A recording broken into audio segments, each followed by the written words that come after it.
আসসালামু আলাইকুম, স্বাগতম জানাচ্ছি বিবিসি নিউজ আন্তর্জাতিক সংবাদে। শুরুতেই সংবাদ শিরোনাম, এরপর বিস্তারিত। এবারও দলে জায়গা পাচ্ছেন না নেইমার। চলতি বছরই অবসর নিতে পারেন নেইমার। দর্শক, এতক্ষণ শুনছিলেন সংবাদ শিরোনাম। এখন বিস্তারিত।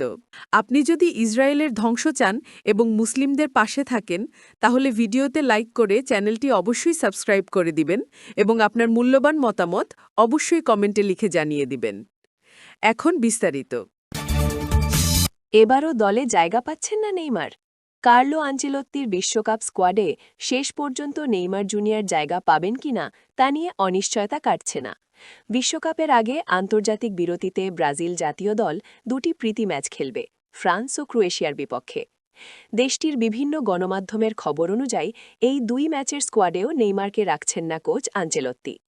ইটালির খ্যাতিমান ফুটবল সাংবাদিক ফ্যাব্রিজিও রোমানোর তথ্য থেকেও একই বিষয় জানা যায়। আগামী ২৭ মার্চ যুক্তরাষ্ট্রের মাঠে ফ্রান্সের মুখোমুখি হবে ৫ বারের বিশ্ব চ্যাম্পিয়নরা। এরপর ১ এপ্রিল ক্রোয়েশিয়ার বিপক্ষে খেলবে সেলেসাওরা, যা হবে বিশ্বকাপের আগে তাদের শেষ প্রস্তুতি ম্যাচ। শোনা যাচ্ছে এই দুই ম্যাচের পরই আঞ্চেলত্তি চূড়ান্ত বিশ্বকাপ স্কোয়াড ঘোষণা করবেন। ফলে সান্তোস তারকা নেইমারের দলে থাকা না থাকা নিয়ে জল্পনা আরও তীব্র হয়েছে। প্রতিবেদন অনুযায়ী নেইমার সতীর্থদের সঙ্গে বিশ্বকাপে খেলার সম্ভাবনা নিয়ে কথা বলেছেন এবং ইঙ্গিত দিয়েছেন এবারের আসরই হতে পারে তার শেষ বিশ্বকাপ। সম্প্রতি অবসরের ভাবনাও প্রকাশ করেছেন সাবেক এই বার্সেলোনা তারকা। চলতি বছরই অবসর নিতে পারেন নেইমার। ব্রাজিলের সাবেক অধিনায়ক নেইমার জানিয়েছেন বছর শেষে তিনি অবসরের কথা ভাবছেন। তবে তার আগে তিনি বিশ্বকাপে খেলতে চান। চোট তাকে অনেক ভুগিয়েছে, তাই ভবিষ্যৎ নিয়ে তিনি নিশ্চিত নন।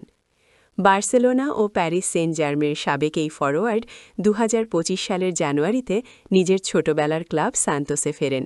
তিনি সৌদি আরবের আল হিলাল ছেড়ে আসেন। প্রথম মৌসুমে চোটে পড়েন তিনি। এরপর চুক্তি বাড়িয়ে ২০২৬ সালের শেষ পর্যন্ত করেন, কিন্তু ডিসেম্বরের শেষ দিকে হাঁটুতে অস্ত্রোপচার করাতে হয়, তাই জানুয়ারিতে ব্রাজিলিয়ান মৌসুমের শুরুতে খেলতে পারেননি। ব্রাজিলের অনলাইন চ্যানেল কাজেকে নেইমার বলেন, আমি জানি না এখন থেকে কি হবে, আমি পরের বছর নিয়েও জানি না। ডিসেম্বরে হয়তো আমি অবসর নিতে চাইব, তবে এখন আমি প্রতি বছর ধরে ধরে ভাবছি। ১৬ ফেব্রুয়ারি সাও পাওলো চ্যাম্পিয়নশিপে বদলি হিসেবে মাঠে নামেন নেইমার। তার ১১ দিন আগে তার ৩৪তম জন্মদিন পালন করেছেন তিনি। ফেরার পর তিনি বলেন, অবশ্যই আমি আমার দলকে ভালোভাবে সাহায্য করতে চেয়েছিলাম, কিন্তু আমি একটু রয়ে-শয়ে খেলেছি যাতে শতভাগ ফিট হয়ে ফিরতে পারি। ব্রাজিলের হয়ে সর্বোচ্চ গোলদাতা নেইমার, তার গোল ৭৯টি, যা পেলের চেয়ে ২টি বেশি। তবে ২০২৩ সালের অক্টোবরে উরুগুয়ের বিপক্ষে গুরুতর হাঁটুর চোট পাওয়ার পর থেকে তিনি জাতীয় দলে খেলেননি। গত মে মাসে কার্লো আঞ্চেলত্তি ব্রাজিল দলের কোচ হন। এরপর থেকে তিনি নেইমারকে দলে ডাকেননি।